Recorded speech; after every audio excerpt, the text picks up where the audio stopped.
The river was trying to kill her. Elara Veyne had learned not to argue with rivers. A mountain stream could look harmless in summer and become a monster after 1 hour of rain.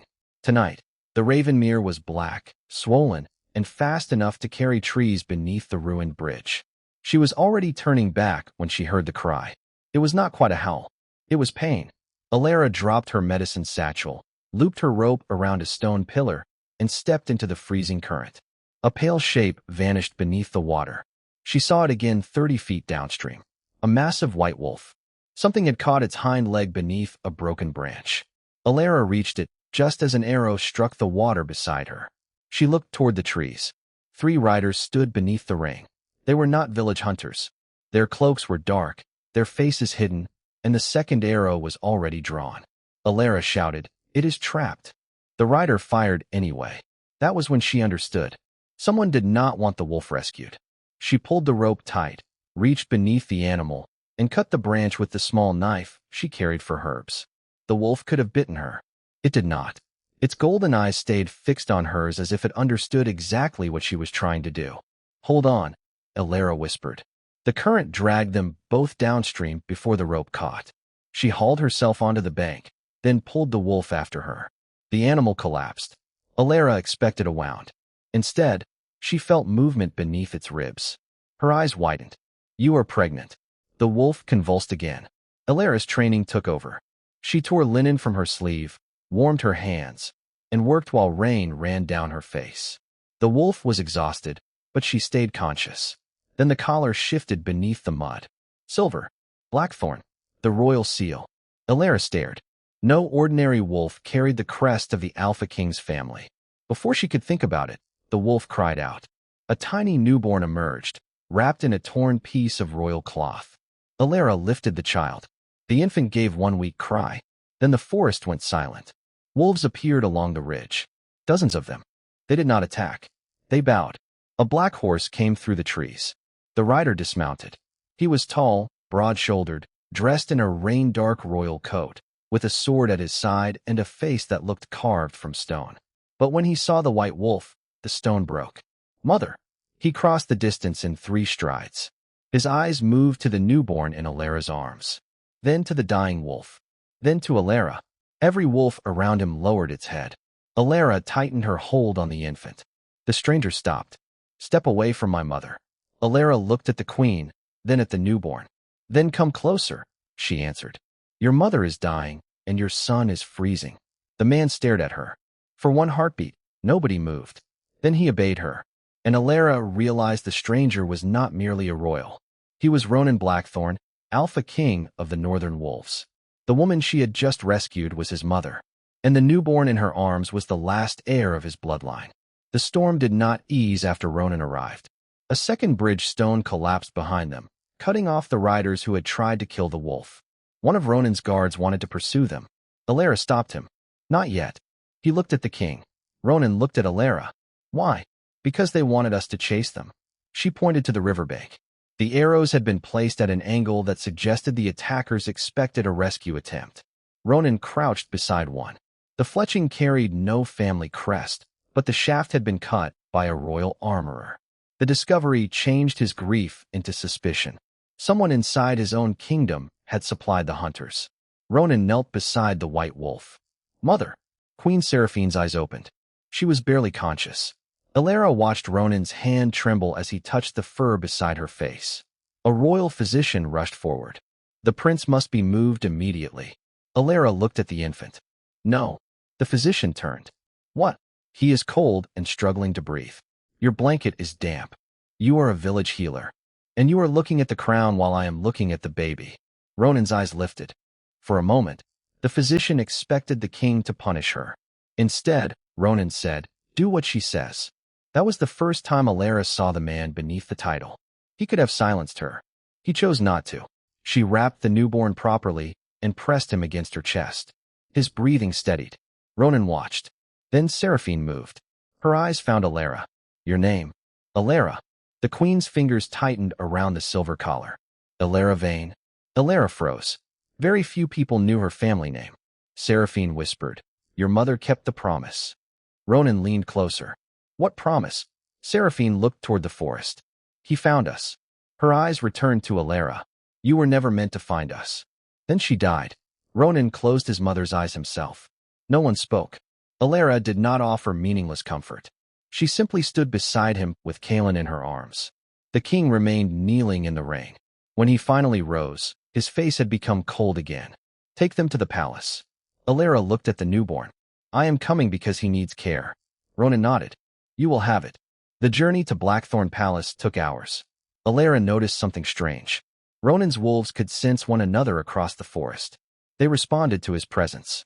Guards reacted whenever his alpha pressure filled the road. Elara felt none of it. She thought nothing of it. She had lived her entire life without sensing pheromones.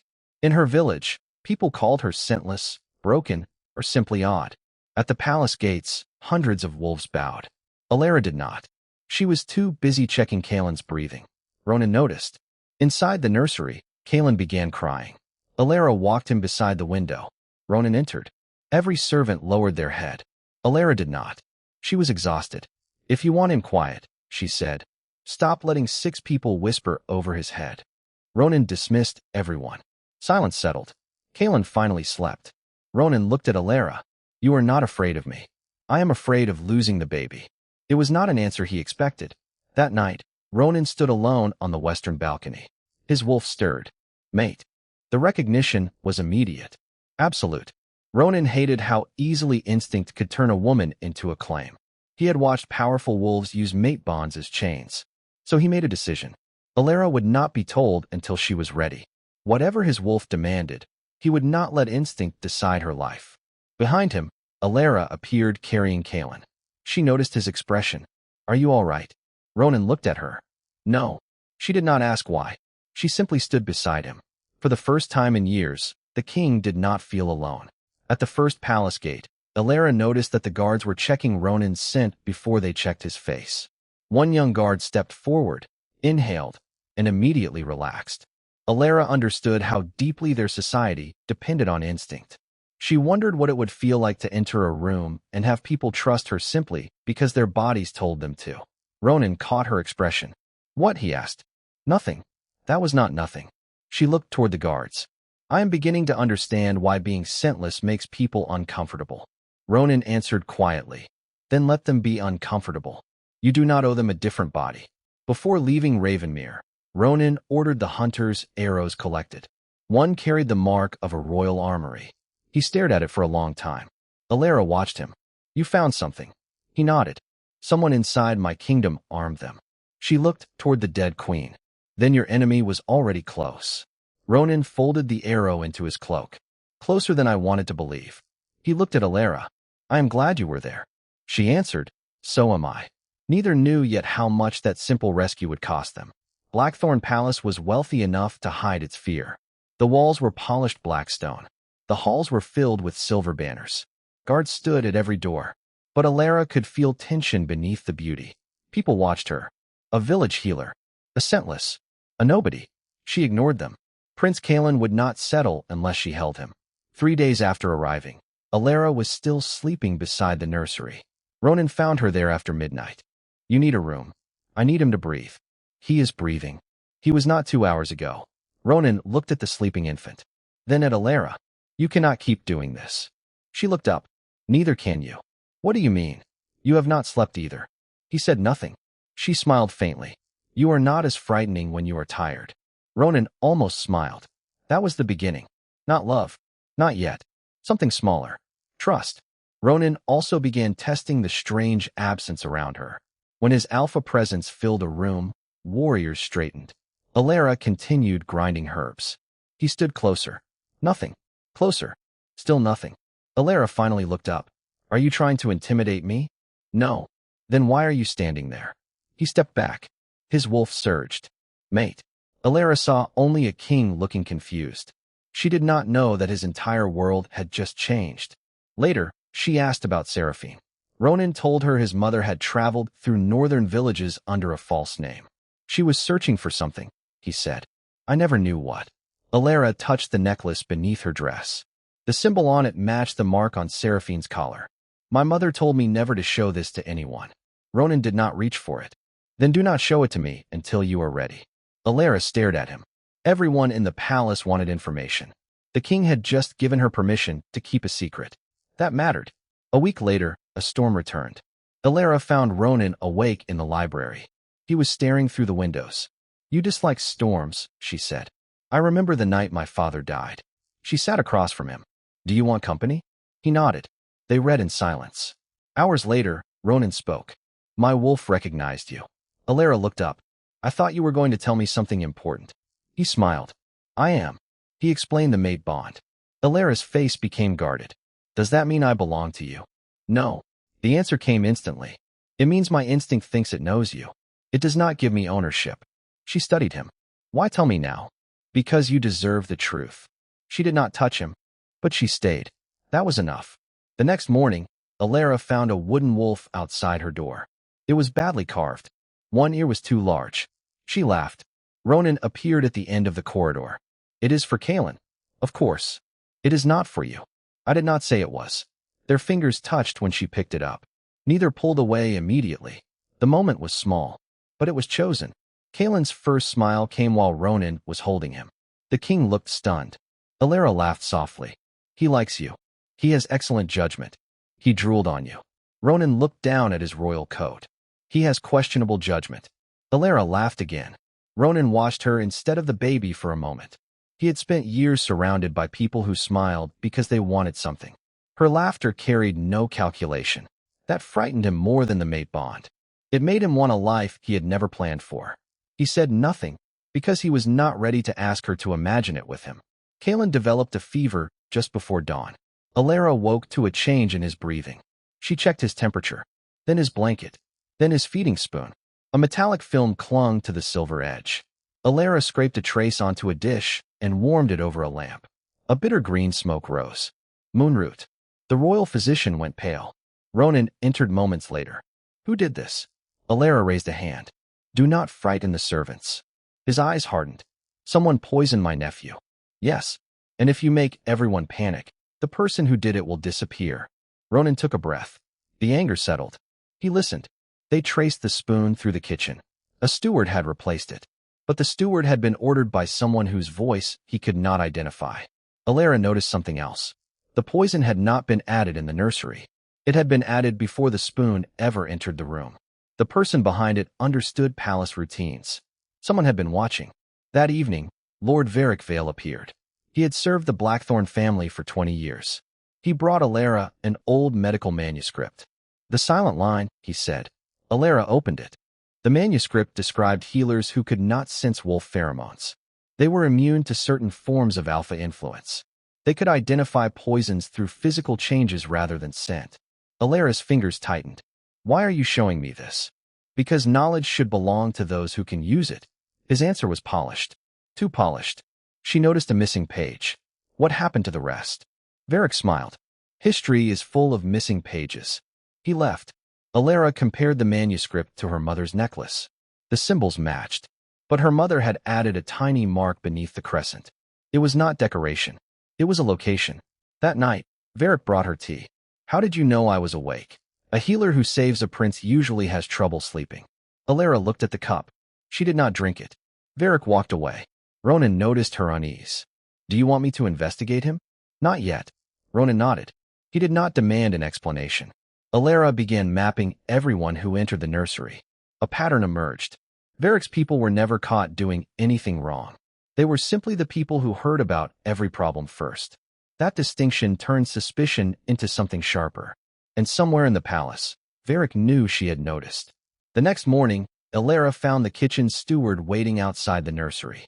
He was terrified. He admitted that someone had offered his family protection if he followed instructions. Elara asked whether he had seen the person. "Only a ring." He described a black stone surrounded by silver thorns. Elara remembered seeing the same ring on Varric during council. She did not accuse him. She wrote the description down. Evidence mattered more than instinct. That became another difference between Elara and the wolves around her. She would not condemn a person simply because something felt wrong. She would prove it. Elara also returned to the old nursery ledger after the coup. She found Caelan's name written beside Seraphine's final instructions. "Protect the child, but do not raise him to believe power makes him better than others." Elara read the line aloud to Ronan. He closed his eyes. That sounds like my mother. Then make sure he grows up knowing it. Ronan nodded. He took the ledger and placed it beside the cradle. It was not a royal decree. It was a mother's last lesson, preserved for the child she had died trying to protect. Elara and Ronan began investigating together. The old records revealed that Queen Seraphine had once protected an unknown healer family. The name had been erased. Only the crescent symbol remained. Then Elara found a record of an arrow recovered from the riverbank. Its metal had been coated with black glass. The queen had survived the first wound long enough to reach the river. The poison had attacked her when she shifted. Elara realized the river had not killed Seraphine. Someone had tried to kill her before the storm. Seraphine had changed direction. She had been trying to reach someone. Elara. Ronan sat beside her in the archive. My mother knew your family. She knew what the court would do if it learned the truth. Then why bring me here? Because she trusted you. Elara looked at him. You regret bringing me? No. His answer was immediate. I regret that the palace became dangerous because of me. It was dangerous before you met me. Ronan looked toward the dark corridor. Then I will make it less dangerous after. It was not a promise of possession. It was a promise of responsibility. Meanwhile, Varric continued helping. He warned Ronan about a noble plot. He arranged additional guards. He even found a missing medical shipment. His usefulness made him harder to accuse. That was exactly why Elara distrusted him. One evening, she found him alone in the archive. He was holding a sealed record. You have been reading my mother's files. Varric did not deny it. I have been trying to protect the kingdom. From what? He looked at her. From people who think their gifts make them entitled to power. Elara understood the warning. She also understood something else. Varric had not asked who her mother was. He already knew. That night, Ronan found Elara in the garden. She was staring at the manuscript. Tell me something true, she said. Anything. Why does your wolf look at me like that? Ronan was silent. Because it recognizes you. As your mate. Yes. She looked away. You could have claimed me. I could have. But you did not. No. Why? Ronan stepped closer, then stopped. Because I want you to know me before you decide whether you want me. Elara looked at him. That is a dangerous answer. I know. She smiled. Good. Neither touched the other. But when Ronan left, Elara watched him until he disappeared. The distance between them was becoming smaller. The danger around them was becoming larger. Ronan and Elara searched Seraphine's old correspondence until dawn. One letter contained a pressed white flower from Ravenmere. On the back was a single sentence.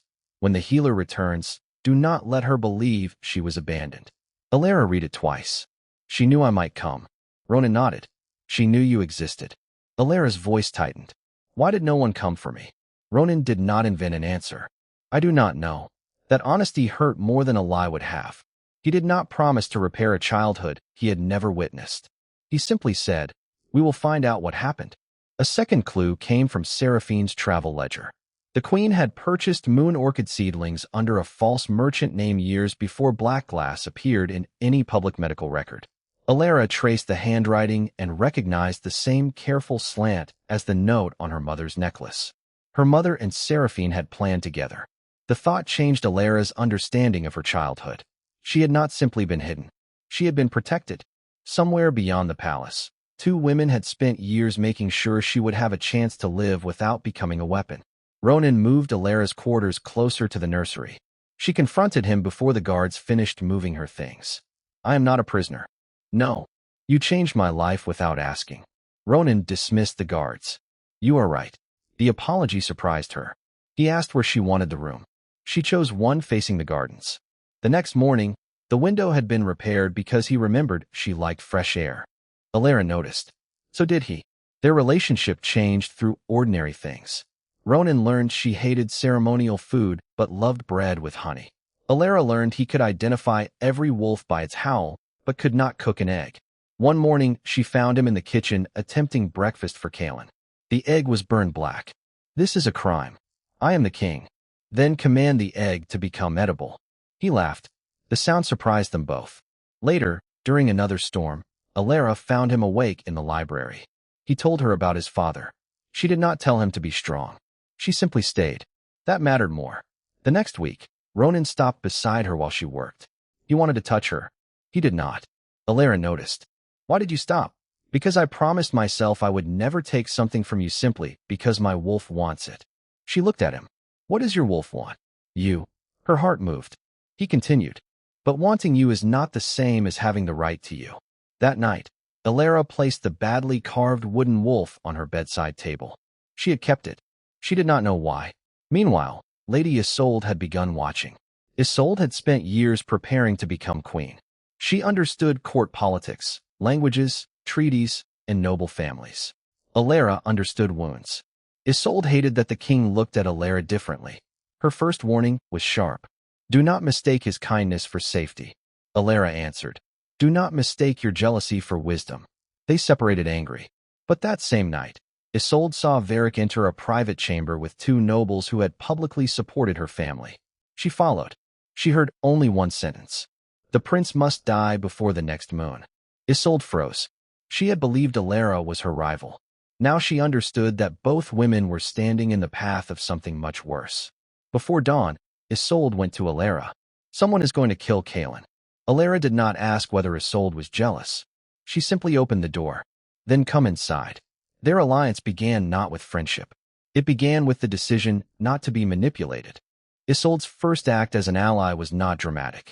She returned a royal invitation to a family banquet and wrote across it, I will not attend meetings where the guest list includes people plotting murder. Her father demanded an explanation. She refused to give one. That evening, she stood alone in her room and looked at the portraits of generations of nobles. For the first time, the future represented by those portraits frightened her. She had spent her life trying to inherit their approval. Now she understood that becoming worthy of herself might cost her theirs. Isolde began investigating her own allies.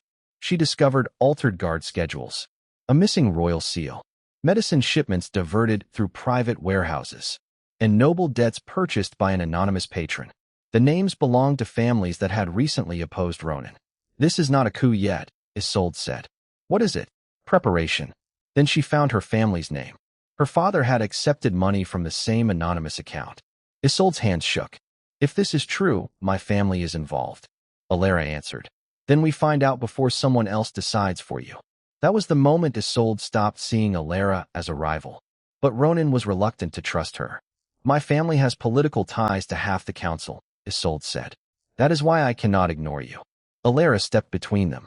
Give her one chance. Ronan looked at Isolde. One. Isolde nodded. She understood. Not forgiveness.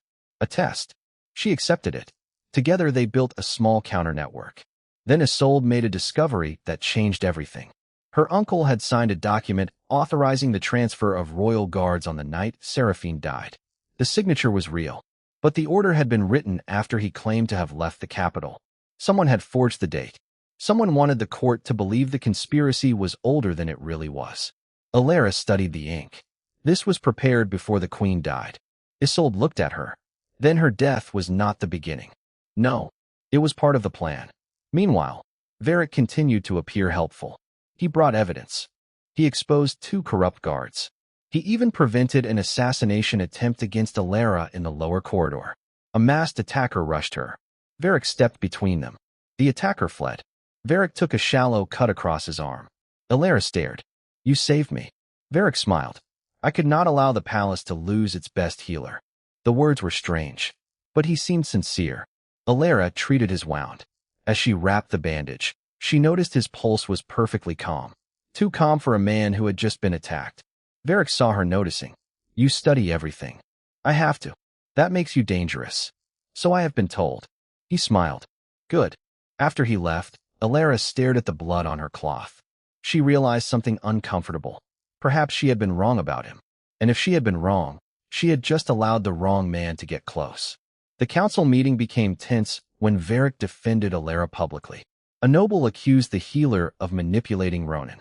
Varric calmly rejected the accusation. Elara watched him.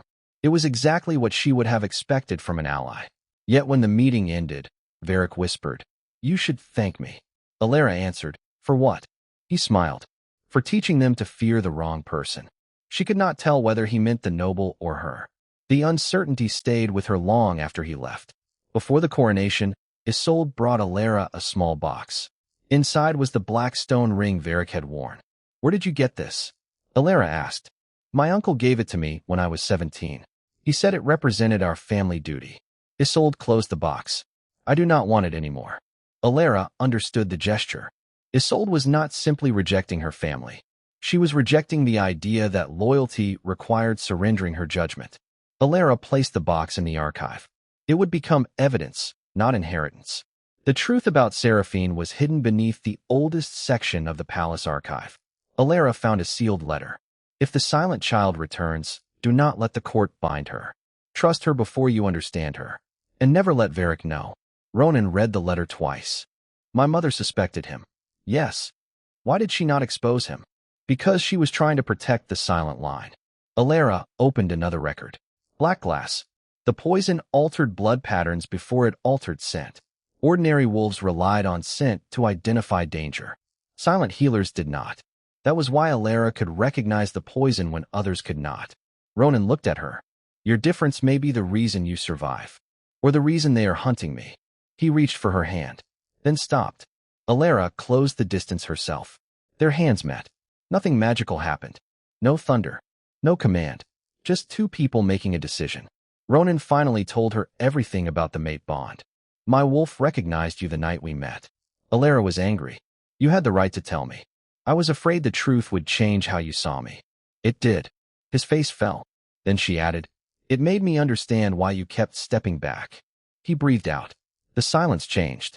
She did not pull her hand away. That night, they discovered the missing page of the Silent Line manuscript. It explained black glass. Moon Orchid could slow it. Blackroot could bind it. But neither could neutralize it. The final catalyst had to come from silent blood. Elara understood immediately. Varric had never wanted her dead. He needed her alive. That frightened her more than anything. She told Ronan. His expression hardened. Then we make him believe he still has the advantage. They planned to travel north for the Moon Orchid. Officially, it would be a medical journey. Unofficially, it would draw Varric's attention away from the palace archives. Before they left, Elara found a locked glass door in the royal greenhouse. She asked the gardener what was inside. Rare plants. Why is it locked? Queen Seraphine ordered it years ago. Elara remembered that detail. She did not yet know why it mattered. Ronan arrived with horses. He looked at her. Ready? No. He smiled. Good. Neither am I. They left at dawn. On the northern road, Ronan gave Elara his cloak when the temperature dropped. She refused at first. He placed it over her shoulders anyway, then immediately stepped back. You can return it when you are warm. She smiled. You are learning. He nodded. Slowly. Later, she discovered he had deliberately chosen the horse with the smoother gait for her. She did not mention it. Instead, she adjusted his small gloves and said, You are terrible at preparing for travel. He replied, I prepared for war. That explains everything. That night Ronan asked Elara what she wanted if the coup ended. She expected him to ask about the throne. Instead, he asked about her clinic. I want a place where no healer has to hide what they are, she said. And you? She asked. He thought for a long time. A table where I can sit without a crown. She smiled. You would burn the eggs. Then you would complain. Probably. He looked at her. That sounds peaceful. She realized that the future they were beginning to imagine was not a palace fantasy. It was ordinary. That made it more precious. The journey north was the first time Ronan and Elara had been outside the palace without a crowd between them. They traveled with 4 guards and Isolde's trusted scout. At the first village, a child pointed at Elara. Is she your servant? Ronan answered. She is the person I listen to most. Elara tried not to smile. That evening she discovered Ronan had packed 3 books, but no spare gloves. She gave him hers. He refused. She threw them at him. The king spent the next hour wearing gloves that were far too small. The next day, Elara slipped on mountain ice. Ronan caught her. He released her immediately. You always do that. Do what? Catch me, and then act as if touching me might offend you. He looked serious. I am still learning where your boundaries are. Then ask. So he did. May I hold your hand until the path is safe? She gave him her hand. The question mattered. They continued walking. That night beside a frozen stream, Ronan admitted his wolf had been restless since the river. Are you afraid of the bond? Elara asked. I am afraid of what people believe a bond gives them permission to do. She understood. Village healers had been forced into marriages because powerful families wanted their skills. You cannot promise what the world will do, she said. No. He looked at her. But I can promise what I will do. She rested her head briefly against his shoulder. He stayed still until she moved away. At dawn, they found the moon orchid beneath a cliff where snow had melted. Elara knelt and cut only what was needed. Beside the plant was a fresh boot print. The scout examined it. Someone was here within hours. Ronan's expression changed. Then we move. They rode south without stopping. By late afternoon, smoke darkened the horizon. The capital was burning. Elara looked at Ronan. He did not need to speak. Whatever had followed them had reached the palace. The coup had begun while they were still in the mountains. But Elara noticed something else. The royal wolves were silent. No warning howls. No answer from the distant packs. Only silence. She looked toward the smoke. Black glass. Ronan understood. The poison was already working. When the capital came into view, Elara noticed the smoke was not rising evenly. Several districts were burning, but the royal quarter was almost dark. They are not attacking randomly, she said. Ronan followed her gaze. They want the palace isolated. The scout pointed toward the western road. No refugees were leaving the city. The gates had been sealed from inside. Elara realized the coup was already controlling information. If the people could not see the king, they could be told he was dead. Ronan ordered the gates opened for civilians. It was dangerous, but it would break the rebels' control of the story.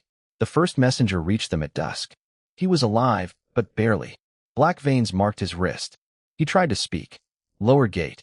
Then he collapsed. Elara recognized the pattern. Black glass. Do not breathe deeply, she said. Ronan obeyed without argument. They rode through the night. At the outer gate, they found guards who had not been killed. They had simply lost control of their shifting. Elara understood. The poison was not only in medicine. It had been released through the palace ventilation system and contaminated supplies. Inside, the coup looked almost orderly. That frightened Elara more than chaos. Servants continued carrying trays. Guards stood at assigned posts. Black banners hung where the royal standard had been. Varric entered the throne hall without armor. He looked almost relieved. You came back. Ronan stepped in front of Elara. You poisoned my family. Varric shook his head. I corrected a weakness. He explained that half the council had signed a declaration removing Ronan from authority. The accusation was simple. Ronan had endangered the kingdom by trusting an unknown healer. Then Isolde arrived with 3 loyal guards and a stack of documents. These signatures were coerced. Varric laughed. Documents do not stop armies. Isolde answered, no. But they tell armies who betrayed them. Several guards lowered their weapons. The room shifted. Varric's coup was not complete. Then Caelan cried. Elara ran to the nursery. The prince's face was pale. The medicine bottle had been replaced. Elara saw the residue. Black glass. Ronan tried to follow. His knees buckled. Blood appeared at his mouth. Elara caught him. You are poisoned. That seems inconvenient. She almost cried. Instead, she gave him an order.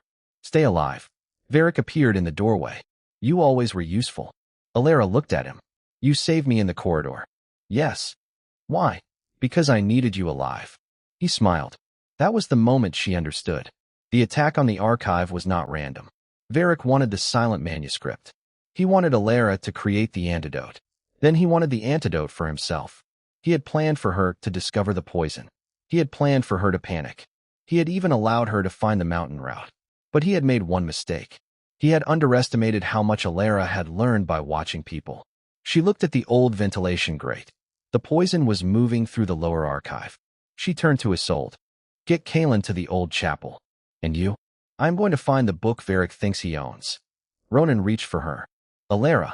She looked back. I will come back. Then she disappeared into the smoke. Varric's bargain in the archive contained one final trap. He told Elara that if she refused, Ronan would die before sunrise. Elara looked at him and asked, How do you know? Varric hesitated. It was less than a second, but she saw it. He knew the poison's timing because he had designed it. That gave her the proof she needed. She deliberately lowered her eyes as if frightened. Varric relaxed. Then she asked which ingredient he believed was the catalyst. He answered too quickly. Elara smiled. He had just revealed that he had never understood the silent line as well as he claimed.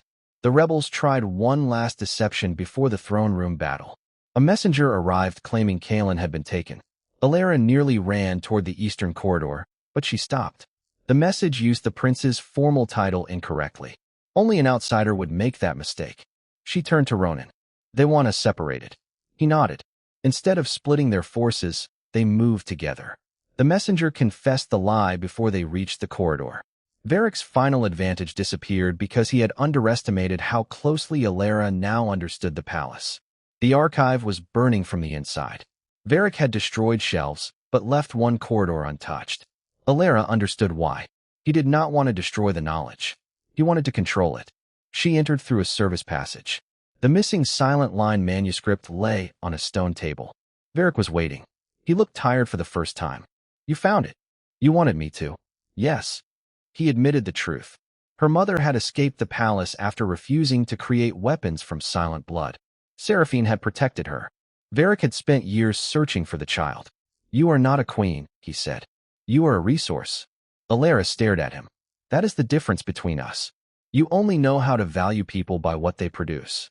Varric offered a bargain. Help him create a permanent antidote, and he would spare Ronan and Caelan. Elara pretended to consider it. Water. Varric laughed. You still think like a healer. Of course. She knocked over the lamp. Fire spread across the oil-soaked floor. Varric moved toward the manuscript. Elara grabbed it and ran. But Varric did not chase her. He smiled. She stopped. He had allowed her to escape. Why? Then she saw the ink on the final page. A second formula. A false one. Varric had expected her to steal it. He wanted her to make an antidote that would preserve the prince, but leave Ronan dependent on a controlled dose. Elara tore the false page away. Clever, she whispered. But she was not finished. She found the original formula hidden inside the binding. Black glass could be neutralized by 3 things. Moon orchid to slow the poison. Blackroot to bind it. And a catalyst found only in silent blood to break the resonance. The dose had to be prepared before the poison reached the heart. Now everything made sense. Varric had kept her alive because he needed her blood, but he had also assumed she would follow instructions.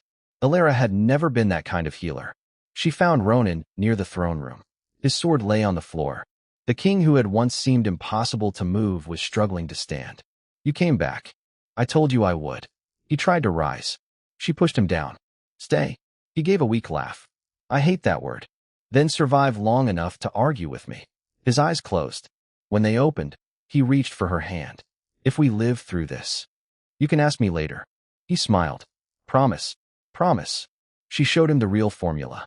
His expression changed. You need your blood. Yes. No. Ronan, I will not build a future on your death. Then trust me to decide what my life is worth. He looked at her, then nodded. Not because he wanted to, because he trusted her. Elara turned toward the greenhouse. She remembered the locked glass door. The key was in Seraphine's archive. They had one chance. The first successful antidote dose did not instantly restore Ronan. His breathing remained shallow. Elara counted each breath while Isolde guarded the door. When the king finally opened his eyes, he asked, Did it work? Elara said, You are still annoying me, so probably. He smiled. That small smile gave her enough strength to continue. She prepared the remaining doses with careful measurements. The cure worked because the pieces had been planted long before the coup. Seraphine's orchids, Blackroot from the infirmary, and the silent catalyst. Every mystery was finally becoming part of one answer. The greenhouse door opened with a soft click. Warm air spilled into the cold corridor. Moon orchids grew beneath the glass. Pale, luminous, alive. Isolde stood beside the door. How did you find this? Seraphine left it. Elara examined the cultivation record. The queen had planted the orchids years earlier. The date was before black glass became known to the public. Seraphine had expected someone to come after the silent line. She had prepared a contingency. The cure was not luck. It was a message from a dead queen. Elara gathered the orchids. Blackroot came from the old infirmary. The final catalyst came from her blood. Ronan watched. I can do it. No. You are poisoned. And you are bleeding. I am the king. And I am the healer. He almost smiled. Of course. Elara prepared the mixture. The first dose went to Caelan. The prince's breathing steadied. The second went to Ronan. For several seconds, nothing happened. Then he coughed. His eyes opened. Elara exhaled. Do not scare me like that. You were the one who made the medicine. I am allowed to be scared. He reached for her. She took his hand. Across the palace, loyal guards began waking. The royal wolves lifted their heads. One howl rose, then another. The sound spread through the corridors. The coup was losing its greatest weapon. But Varric was not finished. He had expected the antidote to work. He had planned for it. He ordered his remaining forces toward the greenhouse. Isolde saw them first. How many? Enough. Elara looked at the doors. We need 10 minutes. Isolde picked up a sword. You have 8. That is not reassuring. It was not meant to be. Isolde locked the greenhouse doors. Outside, her uncle shouted, You are betraying your family. Isolde answered through the glass. No. She looked at Elara. I am refusing to become what they made me. The rebels attacked. Isolde held the door. Inside, Elara prepared doses for the remaining guards. She could hear the impact outside. Ronan tried to stand. Elara pushed him back down. Stay. He laughed. You are becoming very fond of that word. I learned it from you. The doors shook. Then silence. Isolde opened them. The rebels had surrendered. Her uncle stood among them. He looked at her. You chose a healer over your family. Isolde answered. I chose the kingdom over your fear. That was the price of her choice. She would lose her family's name, but she would keep her own. After the greenhouse battle, Isolde's uncle refused to look at her. She stood before him anyway. You offered me a crown once, she said. You thought that would make me obedient. He answered. It would have made you powerful. Isolde shook her head. Power that depends on obedience is only fear with better clothing. The guards took him away. Isolde watched without crying. She had lost her family's protection, but she had gained something more difficult, a life that belonged to her. Varric fled to the throne room. He found Ronan standing there. Weak, bleeding, alive. Elara stood beside him. Varric smiled. You think surviving changes anything? Ronan lifted his sword. You lost. No. Varric looked around. The council is divided. The nobles fear you. The wolves fear the poison.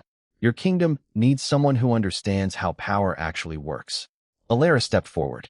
You mean fear? Varric smiled. Fear is predictable. He raised his hand. The remaining rebels moved. But nothing happened. The wolves behind Ronan did not attack. They simply watched. Varric's borrowed dominance had depended on black glass. Without it, his control was gone. He had built an army around a poison. Elara had taken the poison away. Isolde entered with the loyal guards. Her uncle was among the prisoners. She looked at him. You taught me loyalty meant obedience. He said nothing. It does not. She turned toward the guards. Take them for public trial. Ronan nodded. Varric attacked. Ronan met him. The fight was brief. Varric was older, but desperate. Ronan was injured, but steady. Varric struck. Ronan blocked. Varric reached for a hidden blade. Elara saw it. Ronan moved before the blade cleared. Varric fell. Ronan stood over him. He could have ended it. Instead, he lowered his sword. Take him alive. Varric laughed bitterly.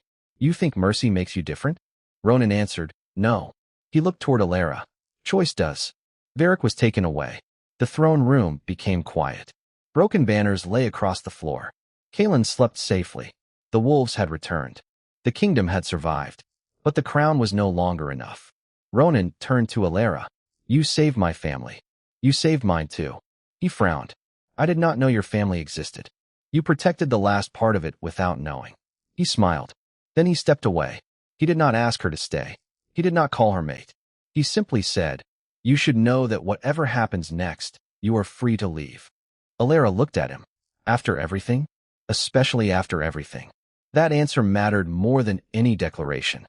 For the first time, she understood that the man she loved was not the king who could command everyone. He was the man who could let her walk away and still love her. Before the final confrontation, Ronan asked Elara to stay behind. She refused. You are still poisoned. So are you. That is different. Why? He had no answer. She looked at him. You taught me that my life is mine to choose. Do not forget your own lesson.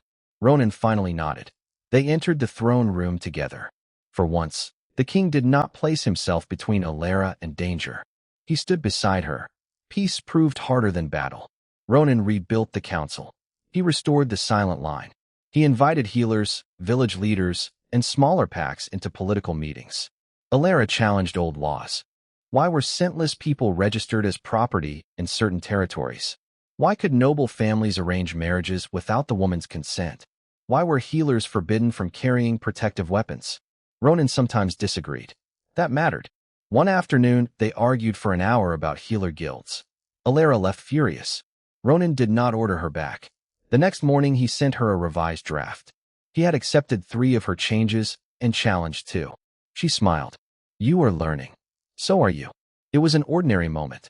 It was also the foundation of their future. Then the council proposed Elara as queen. She rejected it immediately. I do not want to become a symbol. Ronan nodded. Then do not. If I leave, I will open the gates. If I stay, you will have to earn the trust of people who do not yet understand you. Elara looked at him. That sounds harder. It is. She smiled. I might like it. Before the coronation, the council held one final public session. An elder noble stood. She is a village healer. What qualifies her to sit beside the Alpha King? Elara stood. Nothing, by your standards. The hall went silent. That is why your standards need to change. She placed the silent line manuscript on the council table.